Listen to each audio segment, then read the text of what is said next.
Selamat pagi, Bapak Ibu peserta diklat yang berbahagia.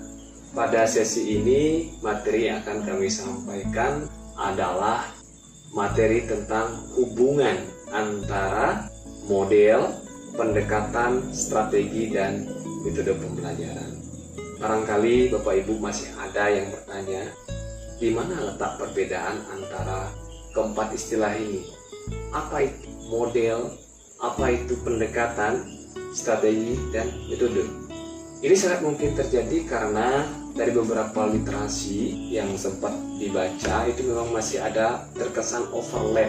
Jadi intinya kita akan mereview bersama-sama dan kita akan samakan persepsi agar kita nanti bisa berbuat tidak terpaku pada perbedaan pendapat itu.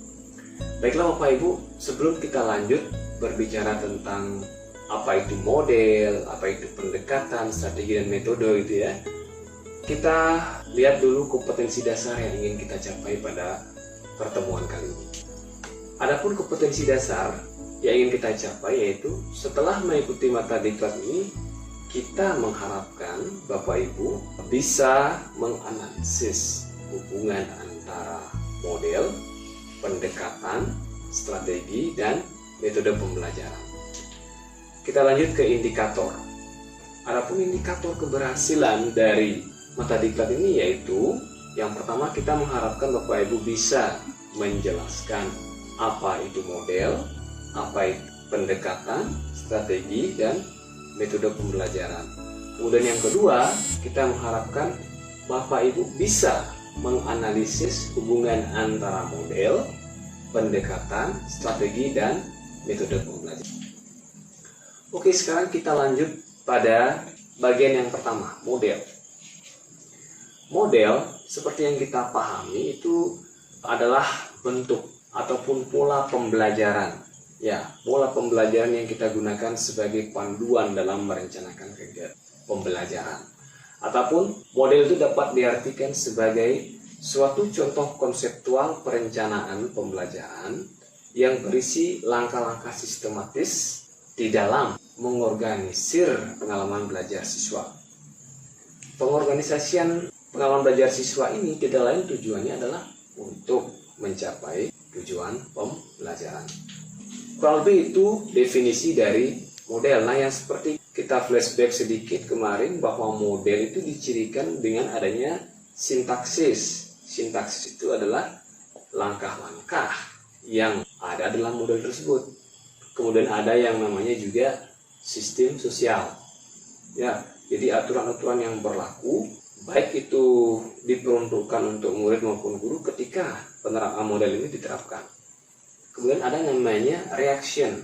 Reaction ini lebih terkait pada bagaimana guru memperlakukan siswa selama kegiatan pembelajaran. Bagaimana guru memberikan respon. Misalkan ada siswa yang bertanya ataupun guru melihat kreativitas siswa, bagaimana guru bisa merespon ataupun memotivasi siswa. Kemudian ada namanya sistem pendukung. Sistem pendukung ini terkait pada media, kemudian sumber belajar yang mendukung bagi keterlaksanaan model ini. Oke, sekarang kita lanjut pada pendekatan pembelajaran. Pendekatan pembelajaran. Pendekatan ini dapat diartikan sebagai cara pandang bagaimana seharusnya pembelajaran itu dilakukan. Cara pandang ini tidak lain tujuannya adalah agar kegiatan pembelajaran yang dilakukan ini efektif, supaya tujuan pembelajaran ini dapat tercapai. Cara pandang ini tentunya sudah didasarkan pada pandangan filosofis dan psikologis belajar. Nah, sebagai contoh misalkan Bapak Ibu, kita mengenal namanya pendekatan saintifik. Pendekatan berbasis keilmuan.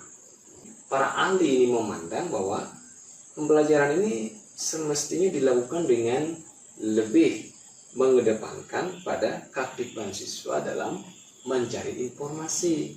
Supaya apa? Supaya mereka bisa mendapatkan pengalaman belajar yang lebih. Nah, pengalaman belajar yang lebih utuh ini bisa didapatkan dengan cara melibatkan siswa pada kegiatan 5M. Ya, 5M itu mencakup mengamati, menanya, kemudian mengumpulkan informasi, selanjutnya mengasosiasi dan mengkomunikasikan. Nah itu. Oke, selanjutnya kita lanjut ke strategi. Pendekatan yang kita lakukan melahirkanlah sebuah strategi. Jadi strategi ini juga masih dalam tataran konsep. Nah, definisi strategi itu adalah suatu pola umum rencana pembelajaran yang tersusun secara sistematis berdasarkan prinsip-prinsip pendidikan dan psikologis dengan mengintegrasikan metode, media, evaluasi, dan waktu yang tersedia untuk mencapai tujuan pembelajaran. Nah, ataupun kalau secara sederhana kita mengartikan bahwa strategi itu adalah penjelasan secara lebih detail dari setiap kegiatan pembelajaran yang harus muncul pada langkah-langkah dari pendekatan saintifik maupun sintak-sintak dari model pembelajaran yang kita gunakan.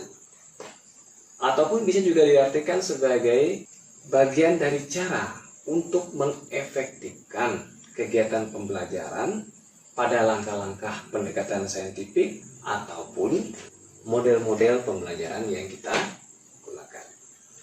Nah, sebagai contoh ini misalkan ya, misalkan kita menerapkan pendekatan saintifik. Ya. Misalkan tadinya Bapak Ibu di dalam mengorganisir kegiatan belajar siswa, Bapak Ibu ingin siswa itu lebih aktif dalam pembelajaran.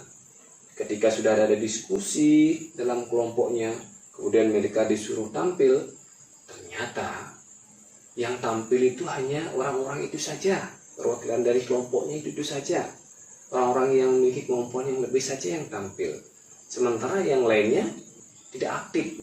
Nah, Bapak Ibu tentunya sudah punya gambaran ini bagaimana treatment lebih yang harus kita lakukan agar semuanya terlibat aktif dalam pembelajaran. Maka pada sesi misalkan pada tahapan mengkomunikasikan, Bapak Ibu bisa menambahkan treatment di situ. Misalkan tadinya guru mempersilahkan perwakilan kelompok untuk presentasi atau menyajikan hasil diskusinya. Nah, itu pada langkah awal. Kemudian pada tahapan berikutnya, Bapak Ibu ingin meningkatkan treatmentnya, memperbaiki treatmentnya. Misalkan guru mempersilahkan perwakilan kelompok untuk presentasi dan nama yang disuruh presentasi adalah nama yang dipanggil secara acak oleh guru. Nah, ini bagian dari strategi yang dilakukan oleh guru untuk lebih mengefektifkan kegiatan pembelajaran. Itu strategi. Oke, lanjut. Strategi ini masih dalam tataran konsep. Strategi ini masih berupa konsep rencana pembelajaran di dalam mencapai tujuan pembelajaran ya, namun belum terimplementasikan. Bentuk implementasi dari penerapan strategi ini bermuara pada penerapan metode pembelajaran. Ya. Kita lanjutkan ke metode sekarang. Jadi bisa kita artikan bahwa metode itu adalah cara-cara konkret yang bisa kita gunakan dalam kegiatan pembelajaran untuk mencapai tujuan pembelajaran. Nah, biasanya kita mengenal beberapa metode nih. Ada diskusi, kemudian ada tanya jawab, ada demonstrasi, seperti itu ya. Kemudian biasanya diskusi ini kita gunakan nih untuk merangsang kreativitas siswa secara berkelompok untuk mencari informasi yang belum diketahuinya. Kemudian ada demonstrasi ini biasanya terkait materi memperagakan penggunaan alat ataupun mendemonstrasikan sebuah model. Nah, itu metode demonstrasi. Kemudian metode tanya jawab biasanya metode yang digunakan oleh guru untuk memotivasi siswa untuk aktif belajar dengan memberikan sebuah pertanyaan, kemudian siswa yang lainnya menjawab. Nah, seperti itu.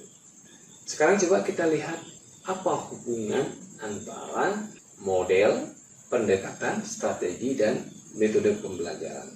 Nah, kalau boleh kita gambarkan ya seperti ini ya Bapak Ibu. Bisa dilihat bahwa model itu adalah lingkaran besarnya.